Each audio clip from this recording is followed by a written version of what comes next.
Hey guys, it's the Millblade 5, and welcome to my response to Game Theory's FNAF 3 Mystery Solved Part 2 theory. Now, quickly in case any of you are confused, this video is only responding to Part 2, because I didn't have any issues with Part 1, except for the part about the Shadow animatronics for 3 reasons. 1. Shadow Bonnie is based off of Toy Bonnie and not Springtrap. 2. Why didn't the ghosts of the employees possess the suits since you're theorizing they died in them? And 3. The tape says it happened at a sister location, so why are they haunting the pizzerias from the first 2 games? Now back on track. This theory, as the title says, is supposed to uncover all of the unsolved mysteries in the Five Nights at Freddy's games, before FNAF 4 was announced, including the identity of the purple guy, but in Part 2, I noticed a lot of flaws with the theory, especially when it came to Purple Guy's identity. Now, before I get started, as always, I have nothing against MatPat, and the reason why I make these videos is because some fans assume that these theories are fact. Watch Noggin's video about that issue. And for me, it gets annoying when you see someone claiming that a theory is fact when you notice a lot of flaws with it. But now, let's get started. So MatPat, your first piece of evidence in Part 2 is the fact that the phone call in FNAF 2 on Night 1 says it's your summer job when the paycheck at the end of the game says November. Use this evidence to theorize that Phone Guy's calls are actually pre-recorded tapes from months ago. Your evidence to suggest this is pretty solid, but you have made quite a shaky statement because some of Phone Guy's calls have him talk about recent events. For example, as you say later on in this theory, Jeremy, the protagonist of FNAF 2, gets moved to day shift after Night 6. Phone Guy says this on the Night 6 phone call. If Phone Guy's messages were recorded months ago, then how did Jeremy get moved to the day shift and possibly get bitten by Mangle? The only messages that are stated to be pre-recorded a long time ago are the ones from FNAF 3, and those are training tapes for new employees across all pizzeria locations, so that would obviously keep them for future use.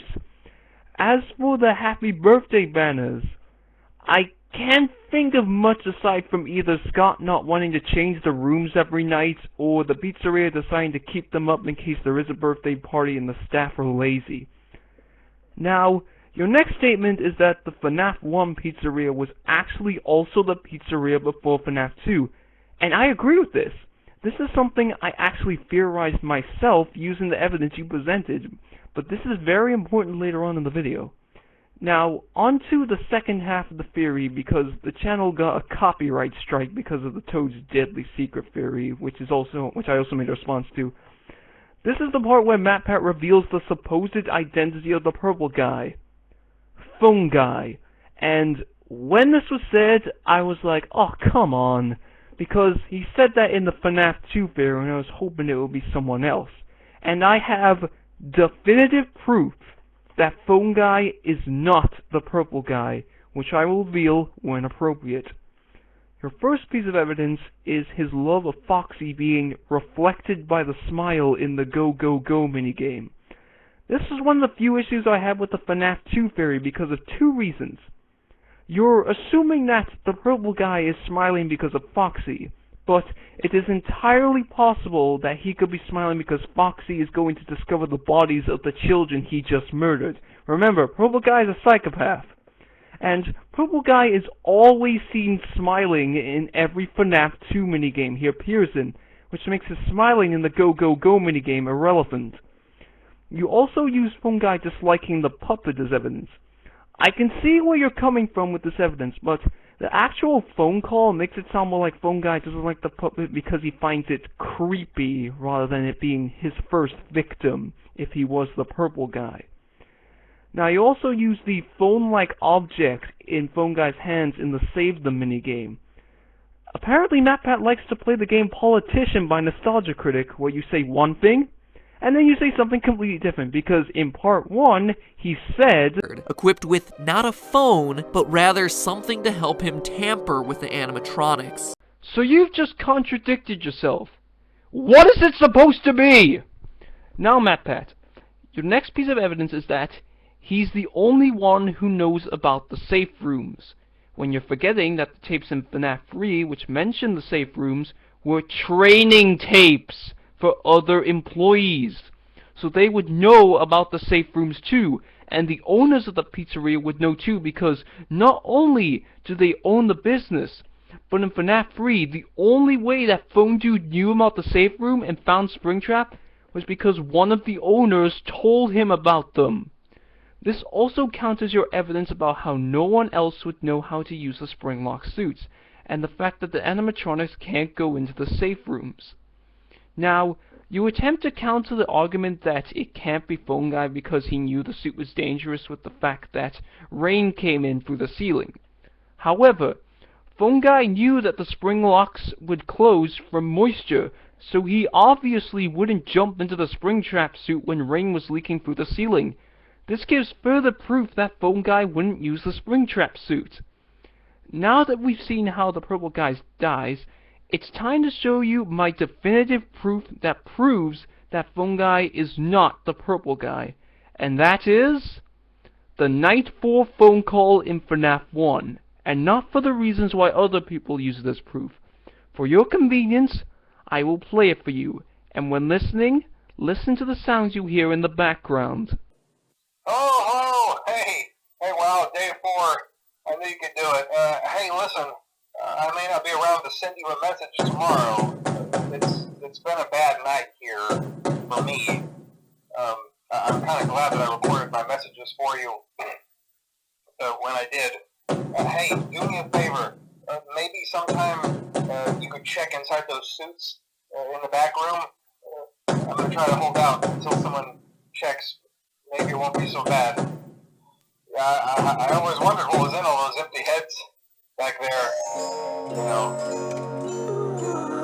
Oh no.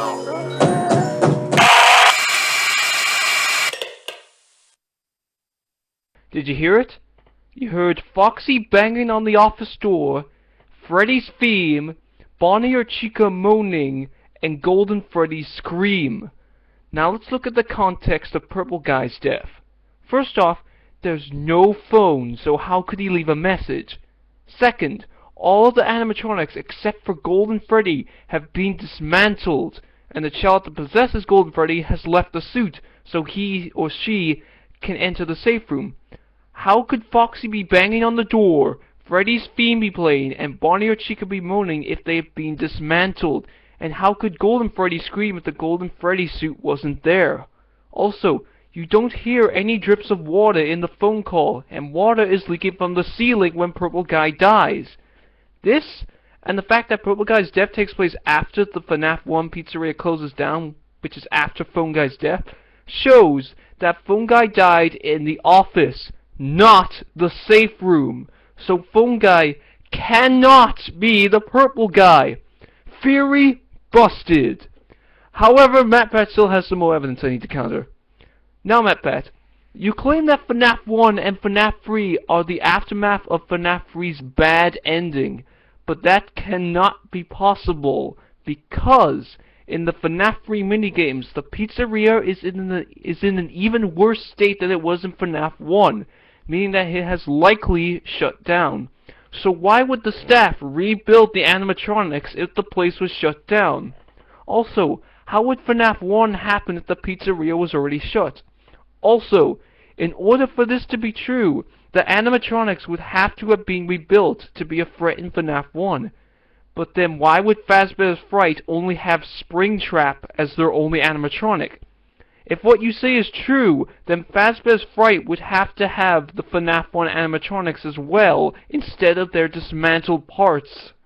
Now, you actually use the Night 4 phone call in FNAF 1 as evidence to support your theory, but the back room that Phone Guy mentions is more likely the backstage room, as it has back in its name, it has the empty heads that Phone Guy mentions in the phone call, and, as you said earlier, Mike wouldn't know about the safe rooms because they were discontinued. Also, that is the room where you end up when you die, and the suit that Phone Guy talks about is probably a Freddy suit because Phone Guy says that the animatronics try to stuff you in a Freddy Fazbear suit when they get you.